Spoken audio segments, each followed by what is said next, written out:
جیسے قل هو اللہ احد، اس کا نزول کیوں ہوا؟ تو فرماتے ہیں کہ کفار مکہ نے کہا کہ جیسے ہم لوگوں کا نسب ہے ایسے محمد تمہارے اللہ کا کیا نسب ہے؟ تو قرآن کریم کیا ہے؟ قرآن کریم کی اس چھوٹی سی سورت نازل ہوئی، قل هو اللہ احد اللہ الصمد لم یلد ولم یولد ولم یکن له کفوا احد۔ کیا کہہ دیجیے اللہ احد، اللہ یکتا ہے، اللہ ایک ہے نہیں، اللہ یکتا ہے۔ ایک اور یکتا میں فرق ہے۔ یکتا ہے کا مطلب کیا؟ ایک بھی ہے اور اس کے جیسا کوئی نہیں ہے۔ لم یلد ولم یولد، نہ وہ کسی سے جنا ہے اور نہ اس سے کوئی جن سکتا ہے۔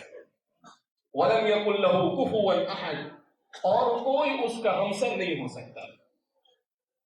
تو اللہ رب العزت نے اپنا تعارف پیش کیا کہ بیوقوف لوگ ہیں جو اللہ کا نسب جاننا چاہتے ہیں۔